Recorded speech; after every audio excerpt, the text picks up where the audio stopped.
What's going on, guys? In today's video, I want to walk you through one of my personal favorite exercises called the Turkish get-up. Now, you may have no idea what the Turkish get-up is. We're going to walk through 7 steps that I think really break down the movement and make it a bit more easier to learn and master. It's quite a hard lift to get down, but once you have a handle over it, it's amazing in these ways. Number one, we're training the core so much in so many different positions. We start from the bottom on the turf, and then we work up all the way to a standing position. Through that different ranges of motion, we're working the shoulder in so many different ranges of motion, so many different positions, and stabilizing the whole time. For the hips, we're actively moving them around the body. We're opening up the hips in certain positions and challenging stability and mobility at so many different checkpoints as well. There's so many different ways to integrate the Turkish get-up into different movements and different programs.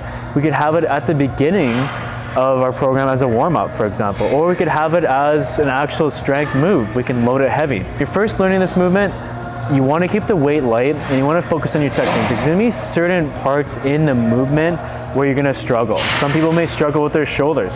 Some people may have trouble getting up off the ground to begin with, and some people might just have super tight hips. If that's the case, you're just going to want to take your time. Go through with a light weight. Don't even use weight. We can even do this movement with no weight to start, but it's more about programming and patterning the movement, how we feel during it. And then as we go and we develop skills with it, then we can start to advance. So step one is getting the kettlebell up to a pressed position.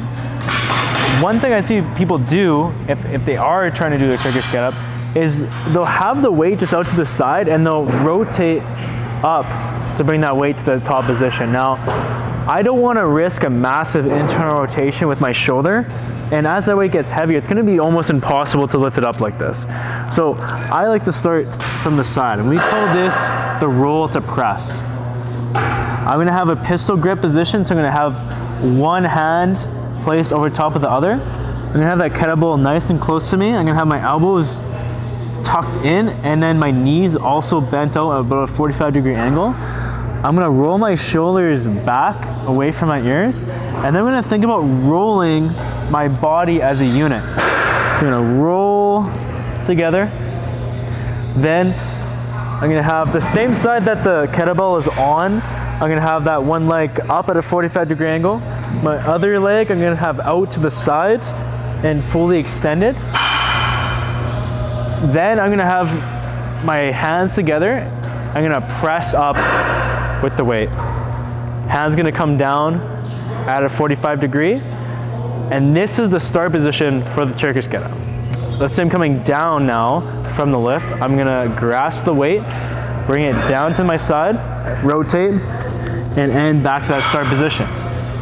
That way we don't get any issues with the shoulders. You're moving as a unit, and if we do this correctly, you're gonna get a nice core burn because you're coordinating both the hips and shoulders to move as a unit. So for step 2 of the Turkish get-up, now we're in a position where we're gonna get up to the elbow, right? So we need to be able to use our core and our body to actually press up. Now this is super shoulder heavy and core heavy as well from here out, because now I'm gonna have at all times this weight above me. So as soon as that weight is now held above me, I need to, one, keep my wrist straight and keep that shoulder packed down. If that shoulder's up by my ear, I'm gonna lose a lot of stability and a lot of core control. So I wanna have that shoulder down away. How I get onto my elbow is I wanna press straight up in the air. When I press straight up in the air, that's gonna activate my big back muscles and my core muscles to engage to help press me forward. So the reason why I set up in this 45-degree angle is I'm actually gonna roll and press, and that's what this step is called, roll to press. So I'm gonna roll, and I'm gonna press up as a unit, and now I'm on my elbow. And now from this position, I should feel relatively comfortable. I have my neck should be nice and relaxed. It shouldn't be tight and tucked. A lot of people feel uncomfortable with their necks. Keep the neck long, keep the legs out, and I wanna keep the elbows fully extended. If I do that properly, I'm gonna have my chest pried open, and I'm just gonna hold that weight directly overhead. right? When I want to come down from this position, I'm thinking about now actually bringing my hand, so my elbow that's into the turf, I'm going to think about rolling it away from me. Then I'm going to bring my hand down, shoulders now touching the ground, and I come back to that start position. So step number 3 for the Turkish get-up is elbow to post. So we need to get ourselves in a position to leverage our hips and be able to press off them. From this position, it's very hard for us to get up, right? We have no space. So we need to actually leverage ourselves by prying our chest up further forward. How I do that is I just continue to press straight into the sky with that kettlebell, and that's gonna cause me to come up to now position where I can now leverage high into that post to high pelvis position, which is the next step. But again, it's a simple transition from that elbow to post. So I'm just, again, driving up, hand coming behind me. Now I'm in a tall position from here. You're gonna have your feet splayed out to the sides. You're gonna have your chest tall, and I want that kettlebell to be directly overhead. I don't want it to be forward. So this is gonna give us a super nice stretch in our legs. We're really stabilizing the shoulder. As you can see, like I'm getting so much nice activation in my shoulder and my rotator cuff just by holding this overhead position. And you notice that we've moved from a 45-degree angle, flexion with the shoulder, to now directly overhead. So this change is now we're just stabilizing in a different range of motion. Incredible for the shoulder. And to be honest with you guys, I'm getting a really good pump even right now holding this. So yeah, it's gonna be a good workout. But when you're coming back down from this movement, we actually want to get back to the elbow from here, and we're going to slide down and then bring the weight to the side. Our next step here in the Turkish get-up is post to high pelvis. So we're actually going to think about driving our right heel into the ground and fully extending our hips up. This is now going to create space. So I'm in that tall position, elbows out to the side, okay, legs fully extended, so that then I can transition to the next, which is this leg sweep. So now I'm in a half bend position. So this is step 5 now, transitioning from that post to high pelvis to half kneeling here. Because now I sweep my leg under, and now I'm able to reposition by, again, driving through the sky. So once I sweep, the leg sweep is the most important.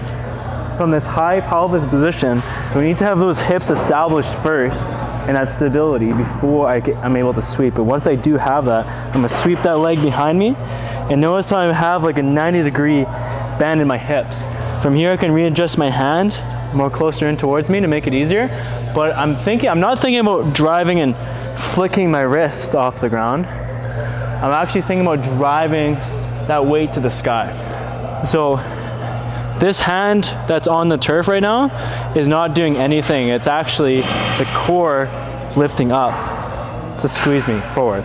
From here, now I'm going to sweep my leg, and now I'm into step 6, which is that lunge position. So now I'm in that half kneeling lunge position. I want to reset, restabilize myself, so I'm facing forward. I have that weight directly overhead, and it's still set down with the elbow fully extended. I want to have my back toes down because I'm going to use them to help get me up. I want to think about really driving to that front leg so I have stability there, and I can really leverage to get myself to a standing position. From here I'm going to drive up like I would in a lunge, so on that front leg. Now I'm in that tall standing position. That is step 7. So now I'm at the top of the lift. Now what I need to do is actually come back down. So I'm going to take a step back into that lunge. Now I'm going to sweep that leg out back to step 5. Bring my arm down.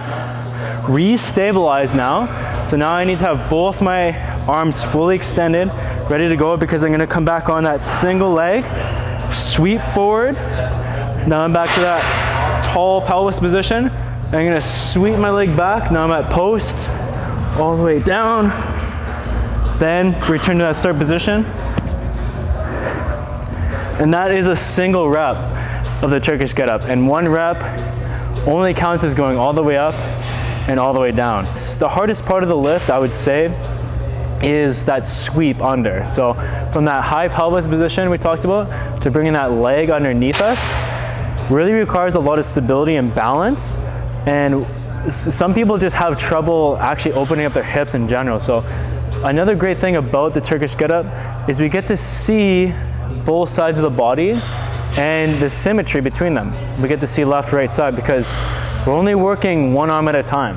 So we get to see how the core is firing cross body, we get to see how the hips are interplaying with each other on both sides, and it's really gonna showcase if you have any limitations or issues, and so you'll be able to address those as well.